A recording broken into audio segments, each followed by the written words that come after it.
Corona पीड़ितों की दास्तां पेश करता पद्मश्री आचार्य कौलक्लूरी इनाक द्वारा रचित प्रवास उपन्यास में आपका स्वागत है।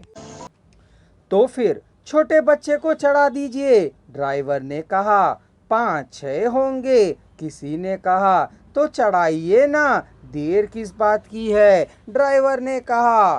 ट्रक किसका है पता नहीं है, छोटे बच्चों को ना जाने ड्राइवर कहाँ उतारेगा यह भी पता नहीं है। जब तक हम पहुँचेंगे उनको कहाँ ठहरना होगा यह भी पता नहीं है, किसी ने संदेह व्यक्त किया। बच्चों के साथ कोई बड़ा भी चढ़ जाइए ना, ड्राइवर ने सुझाया।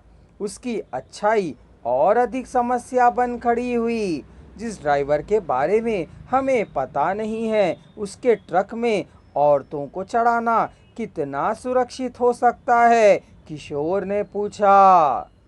तो ठीक है, तुम्हारा बेटा और तुम्हारा पति ट्रक पर चढ़ जाओ, ड्राइवर ने रमा की ओर देखते हुए कहा। उसका पति नहीं है, कहना चाहा था राम ने। उस ट्रक का आना और उसमें ड्राइवर का चढ़ने को कहना राम के मन में संदेह उत्पन्न करने लगा था। रमा ने ट्रक पर चढ़ कहती हुई सी देखने लगी थी। हम कहाँ उतरेंगे, अपने ग्रुप के साथ कहाँ मिलेंगे, इस बीच हमारी क्या गति होगी, राम ने पूछा। क्या मतलब है, रमा ने पूछा। मुझे बंधक बनाकर तुमसे बलात्कार करे तो तुम्हें कौन बचाएगा, राम ने कहा। यह सुनते ही रमा घबरा गई। युवावस्था में स्थित माँ और छोटा बच्चा शव के रूप में परिवर्तित हो जाएं तो जैसा तुम लोगों का विचार है, ग्रुप के ही आदमियों का कारण होने की जरूरत नहीं। ट्रक में चढ़ाकर ले गए व्यक्ति भी कारण हो सकते हैं। अपने झुंड के लोगों को मार डालने का साहस उनमें शायद हो नहीं, पर यदि शक हुआ हो तो वे लोग उस झुंड में नहीं आए होते।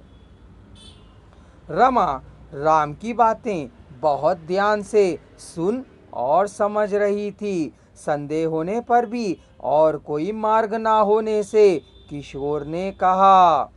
स्त्री किसी भी परिस्थिति में जल्दबाजी नहीं करती है, राम ने समझाया।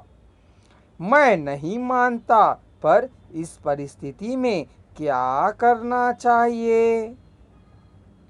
हमने चलने के लिए ही निश्चय किया था, सुख सुविधा के पीछे मत जाओ, कठिनाइयों को मोल मत लो, राम ने कहा। वह सही बात है, चलो बढ़ चलें, रतन ने कहा। आपका क्या कहना है, आ रहे हैं या नहीं, ड्राइवर ने अंतिम बार पूछा। पैदल चलना हमारे माथे पर लिखा है, आप जाइए, आपके दया के लिए हम आपको प्रणाम करते हैं।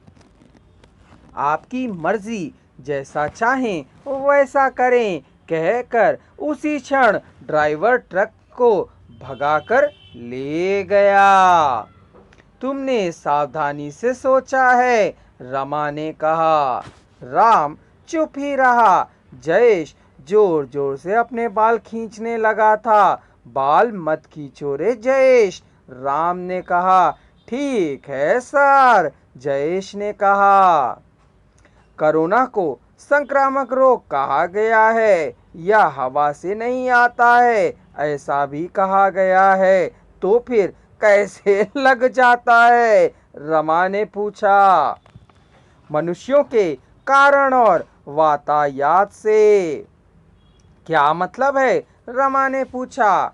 चीन के लोग सारे संसार में किसानों के रूप में, श्रमिकों के रूप में, नौकरियों में रत हैं। चीन में उत्पन्न की गई वस्तुएं सारे संसार में उपयोग में लाई जाती हैं। उन वस्तुओं, उन मनुष्यों द्वारा वायरस फैल गया है, ऐसा लोगों का विश्वास है।